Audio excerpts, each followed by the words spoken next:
Bonsoir à tous, soyez les bienvenus dans C'est votre emploi sur BFM Marseille-Provence. Aujourd'hui, on va parler des métiers de l'hôtellerie et de la restauration avec notre invité Frédéric Jean-Jean. Bonsoir. Bonsoir. De l'UMI des Bouches-du-Rhône. Vous allez tout nous dire dans un instant, notamment à l'approche de l'été, les secteurs qui recrutent. À mes côtés, comme chaque mercredi, c'est Alexia Delavara. Bonsoir Alexia. Bonsoir. Toi, tu vas nous donner des offres concrètes dans le département et justement, on va commencer avec ces offres.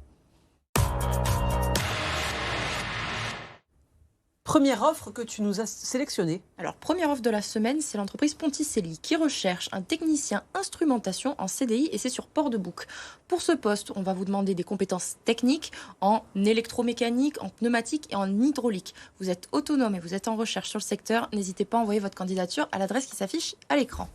Et deuxième offre cette semaine, et là on va sur de l'alternance et c'est l'entreprise Holcim qui recherche un commercial sur les granulats.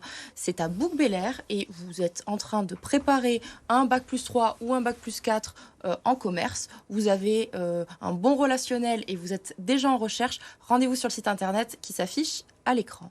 Et puis enfin, dernière offre de la semaine, et c'est une offre à pourvoir pour une grande enseigne qu'on connaît tous, c'est Danone, qui recherche cette fois un poste en CDD, et c'est à pourvoir sur Salon de Provence, un poste de promoteur des ventes. Pour ce poste-là, il faut avoir une expérience assez conséquente dans le commerce, puisque vous aurez en gestion 5 à 10 magasins. Vous aurez également la promotion des ventes, mais aussi trouver les anomalies dans les rayons. Donc un certain nombre de missions pour ce poste. Si vous êtes intéressé, rendez-vous dès maintenant sur le site internet qui s'affiche à l'écran. Merci beaucoup Alexia. Merci, on passe Sophie. à l'invité de C'est votre emploi.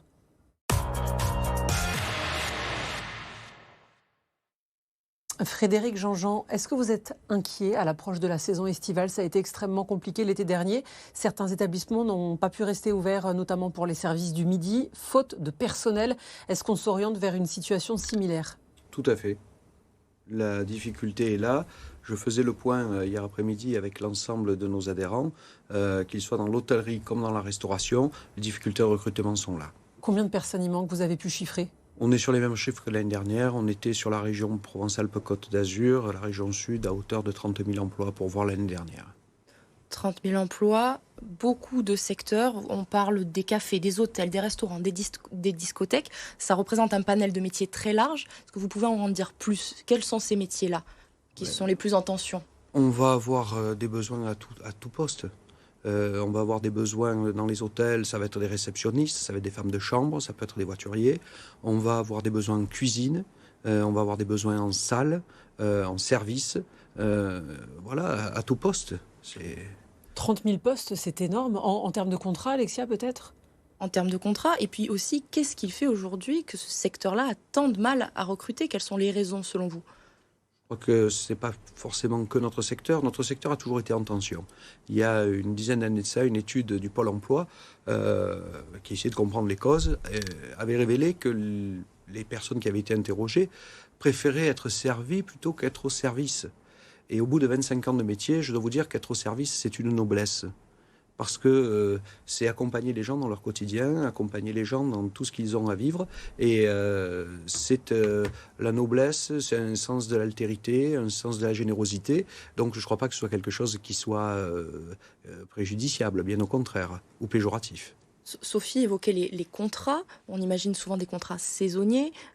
Est-ce que ça peut être un frein, ces contrats courts? Vous pensez au fait d'avoir plus de difficultés à recruter dans un contexte comme le contexte actuel, dit de plein emploi, en tout cas de baisse du chômage? Ce n'est pas les contrats courts qui sont un problème, parce qu'il faut mettre un pied à l'étrier avant de commencer. Et vous savez, on parle très facilement de ce qu'on connaît le mieux. Et ce que je connais le mieux, c'est mon parcours. J'ai démarré dans le métier, je suis passé à tous les postes. Je suis passé par la plonge, par le service, par le comptoir.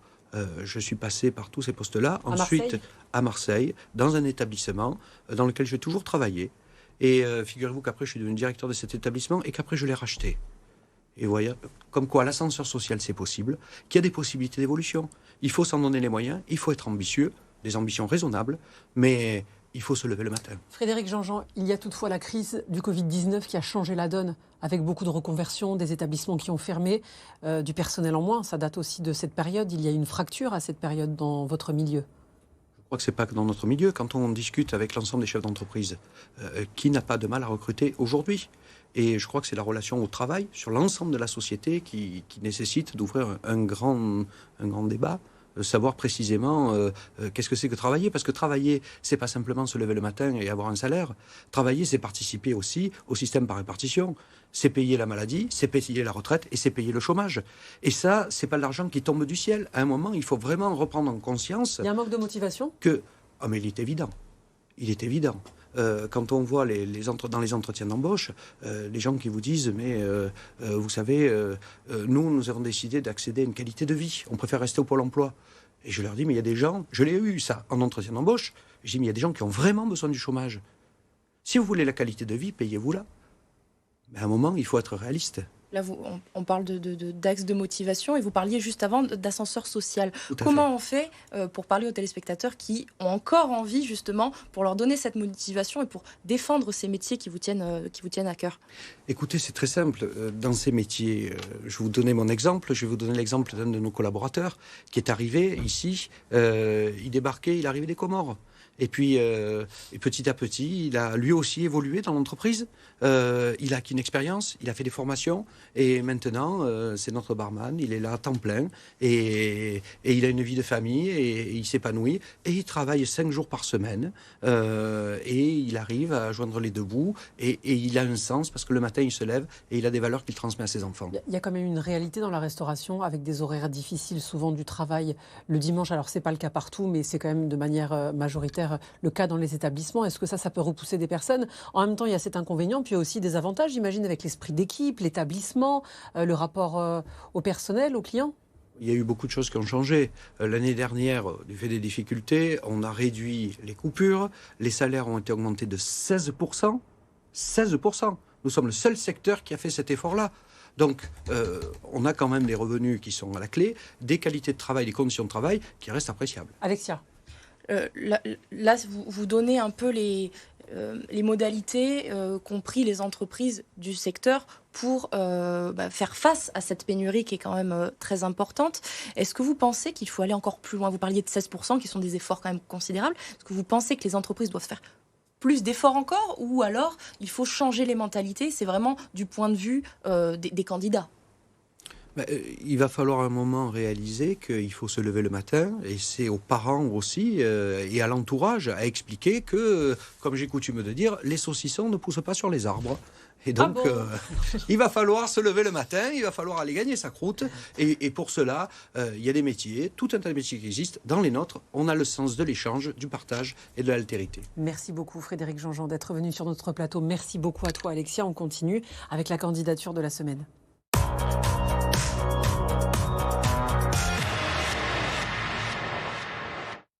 Comme chaque semaine, tu sélectionnes une candidature. Oui, et cette semaine, c'est la candidature de Léa qui recherche un poste d'acheteuse. On l'écoute. Moi c'est Léa et le petit chat derrière c'est Oups. Je me présente, j'ai 24 ans, je suis domiciliée à Aix-en-Provence et je suis dotée d'un master achat. À ce jour, je recherche un poste d'acheteur dans la région PACA et principalement dans les Bouches-du-Rhône. Je suis disponible immédiatement et je recherche dans l'industrie pharmaceutique, cosmétologique, agroalimentaire ou bien dans le textile, la mode. Pourquoi les achats? Parce que je suis passionnée de négociation et de relations avec les parties prenantes internes et externes de l'entreprise. Si mon profil vous intéresse, vous pouvez me contacter via LinkedIn où vous avez mon numéro de téléphone sur mon CV. Merci beaucoup. Merci. Si on l'embauche, il faut embaucher le chat? Écoutez, je sais pas, mais en tout cas, elle est très motivée. Je plaisante. Alors, elle est très motivée, elle recherche dans plein de secteurs d'activité. Vous l'avez vu, si vous souhaitez contacter Léa, vous envoyez un mail à c'estvotreemploi@lavarap.fr. On vous met en relation et on lui souhaite bonne chance. Merci Léa, très bon élément. Merci beaucoup. Alexia, tout de suite les rendez-vous à ne pas manquer dans l'emploi.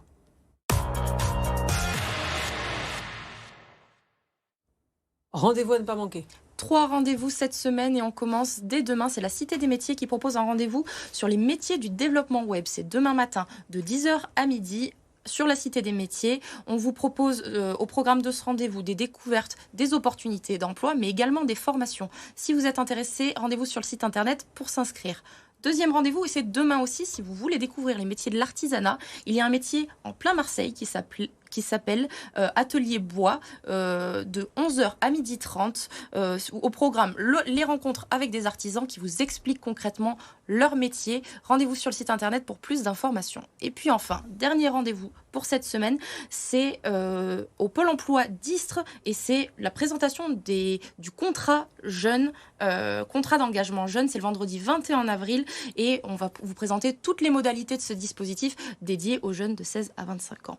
Rendez-vous sur le site internet. Merci beaucoup Alexia, Sophie. merci pour tes informations comme chaque mercredi. Merci à vous Frédéric Jean-Jean de l'UMI 13 d'être venu sur notre plateau pour nous dire que ça manque de personnel dans la restauration. Vous restez avec nous, à tout de suite sur BFM Marseille.